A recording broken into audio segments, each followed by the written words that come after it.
परिचय भगवान श्री कृष्ण को संपूर्ण विश्व में प्रेम, भक्ति, नीति और धर्म के प्रतीक के रूप में पूजा जाता है।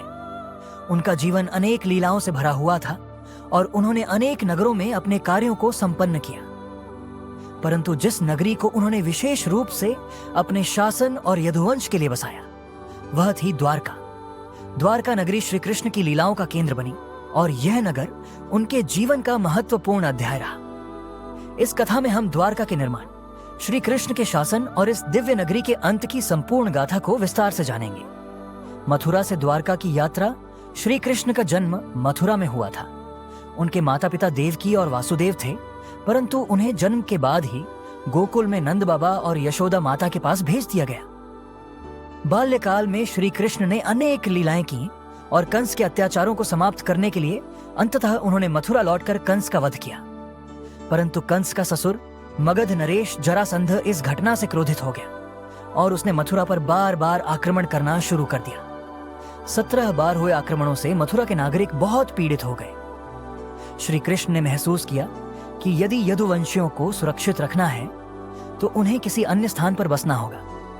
उन्होंने समुद्र देवता से प्रार्थना की और पश्चिमी समुद्र तट पर एक नई नगरी बसाने का निर्णय लिया। द्वारका का निर्माण। श्री कृष्ण ने द्वारका नगरी के निर्माण के लिए विश्वकर्मा को आमंत्रित किया, जो देवताओं के प्रसिद्ध शिल्पकार थे। विश्वकर्मा ने समुद्र से भूमि प्राप्त करके एक सुंदर और सुव्यवस्थित नगरी का निर्माण किया। द्वारका को सोने, चांदी और बहुमूल्य रत्नों से सजाया गया था। इस नगरी में चौड़ी सड़कों, सुंदर बगीचों, विशाल महलों और जलाशयों का निर्माण किया गया। यह नगरी अत्यंत सुरक्षित थी और समुद्र से घिरी हुई थी, जिससे बाहरी आक्रमणों से यह बची रह सके। द्वारका में श्री कृष्ण ने यदुवंशियों को बसाया और स्वयं इस नगरी के राजा बने। उन्होंने वहां से धर्म और न्याय का शासन स्थापित किया। द्वारका में श्री कृष्ण की लीलाएं। द्वारका नगरी श्री कृष्ण की लीलाओं का केंद्र बनी। यहां रहते हुए उन्होंने कई महत्वपूर्ण कार्य किए, जिनमें से कुछ इस प्रकार हैं। नरकासुर वध और 16,100 कन्याओं को मुक्त कराना। नरकासुर एक अत्याचारी असुर था, जिसने 16,100 कन्याओं को बंदी बना रखा था। जब उसने पृथ्वी पर आतंक फैलाना शुरू किया, तब श्री कृष्ण ने सत्यभामा के साथ युद्ध कर उसका वध किया। नरकासुर के वध के बाद श्री कृष्ण ने उन कन्याओं को समाज में सम्मान दिलाने के लिए उनसे विवाह कर लिया। स्यमंतक मणि की कथा। स्यमंतक मणि एक दिव्य रत्न था, जिसे सूर्यदेव ने राजा सत्यजीत को दिया था। जब यह मणि चोरी हो गई, तब श्री कृष्ण पर झूठा आरोप लगा कि उन्होंने इसे चुराया है। अपने ऊपर लगे कलंक को मिटाने के लिए श्री कृष्ण ने इस मणि की खोज की और अंततः उसे खोजकर सत्य उजागर किया। सुदामा के साथ मित्रता। द्वारका में श्री कृष्ण के पास उनके बाल्यकाल के मित्र सुदामा मिलने आए। सुदामा बहुत करीब थे और श्री कृष्ण से कोई सहायता नहीं मांगना चाहते थे, परंतु श्री कृष्ण ने उनकी मित्रता को पहचानते हुए बिना मांगे ही उन्हें अपार धन संपत्ति प्रदान कर दी। अर्जुन और सुभद्रा का विवाह। श्री कृष्ण की बहन सुभद्रा का विवाह अर्जुन से हुआ था। यह विवाह श्री कृष्ण की सहमति से हुआ, जिससे अर्जुन और पांडवों को एक महत्वपूर्ण संबंध प्राप्त हुआ। महाभारत में श्री कृष्ण की भूमिका। द्वारका में रहते हुए ही श्री कृष्ण ने महाभारत के दौरान पांडवों का मार्गदर्शन किया। उन्होंने अर्जुन को गीता का उपदेश दिया और धर्म युद्ध में पांडवों की सहायता की। द्वारका का पतन।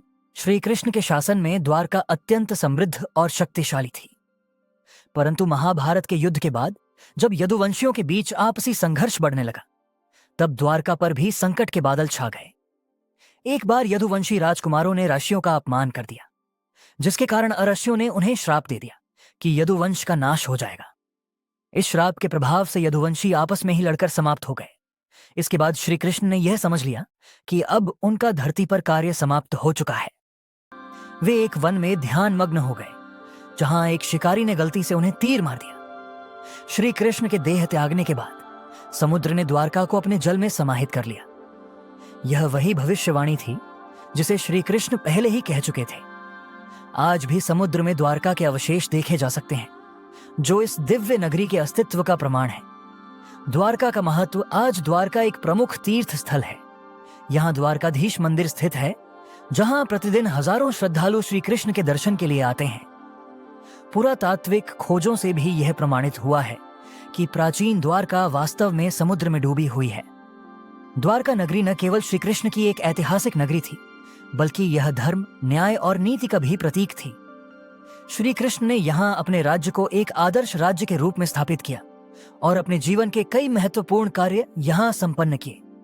हालांकि द्वारका अंततः समुद्र में समा गई, लेकिन इसकी महिमा और श्री कृष्ण की लीलाएं आज भी लोगों के हृदय में जीवित हैं।